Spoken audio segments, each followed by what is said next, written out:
Bienvenidos a este repaso de nuestro tercer estudio bíblico que ha girado en torno al tema del pecado.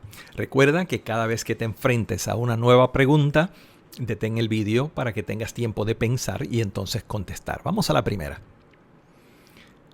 Escoge. El pecado es, de entre todas estas, escoge la mejor contestación. Detén el vídeo.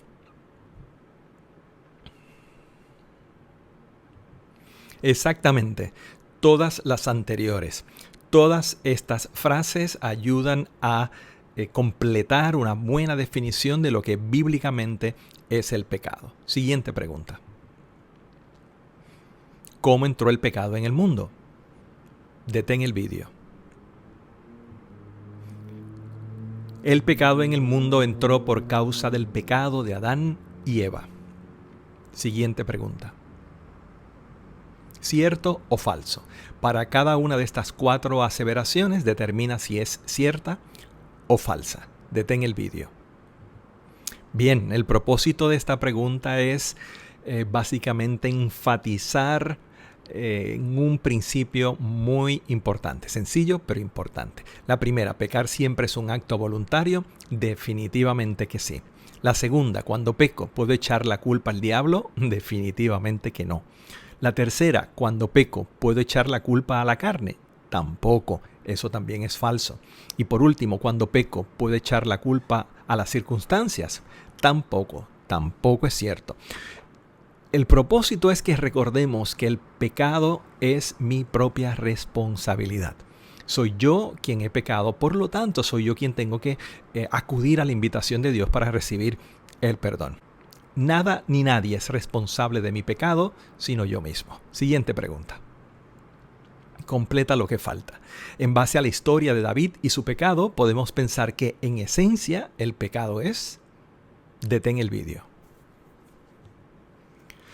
Como vimos en este pasaje, el profeta Natán le dice al rey David que él ha menospreciado a Dios, que él ha menospreciado la palabra de Dios. Siguiente pregunta. ¿Cómo entra el pecado en nuestra vida? Detén el vídeo. El pecado en nuestra vida entra cuando, por nuestra propia voluntad, cedemos ante la tentación o ante los impulsos de nuestra naturaleza humana, naturaleza carnal. Siguiente pregunta. Completa. En base tanto a Romanos 3:10 como a 3:23, podemos afirmar que, blanco, hemos pecado. Detén el vídeo. Exactamente, que todos hemos pecado. Uno dice que no hay justo ni aun uno, el otro verso dice por cuanto todos pecaron, de manera que todos hemos pecado. Siguiente pregunta. Intenta completar este verso. Sabemos que no te hemos dado la tarea de hacerlo, pero quiero ver si al verlo repetidas veces esto te ha ayudado a recordar esta frase importante de este verso. Intenta completar Romanos 3:23. Pues todos han blanco y están blanco de la gloria de Dios. Detén el vídeo. Muy bien si lo has recordado, pues todos han pecado y están privados de la gloria de Dios o destituidos de la gloria de Dios, como dice la versión Reina Valera. Siguiente pregunta. Completa lo que falta. Las 2 consecuencias del pecado que estudiamos son...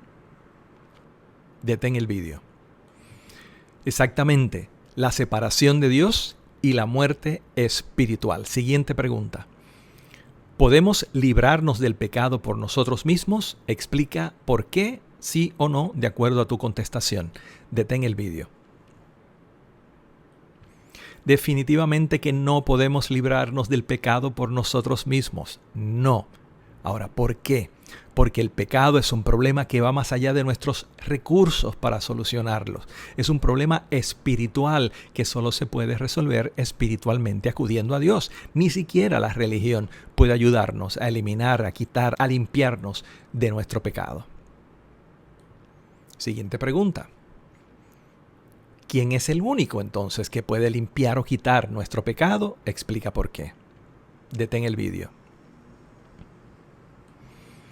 Solo Dios, solo Jesús, Dios encarnado, hombre y Dios a la misma vez. El sacrificio inmenso que sirve para perdonar esa falta inmensa. Jesús, el Hijo de Dios, muerto y resucitado. Muy bien. Número 11. ¿A qué invita Dios a la humanidad? Detén el vídeo. Exactamente, este Dios de la Biblia invita a todos a venir a Él. Dios es la solución del problema del pecado. No es la religión, no es el credo, no es ni siquiera la Biblia. Es la persona de Dios, y este Dios maravilloso de las Escrituras nos invita a venir a Él. Pregunta número 12. Sí, nos invita a venir a Él, pero ¿qué significa eso para mí? ¿Qué es lo que yo tengo que hacer? Y hay 3 cosas que mencionamos que una persona debe hacer para recibir el perdón de Dios. Detén el vídeo. La primera es el arrepentimiento. También la fe.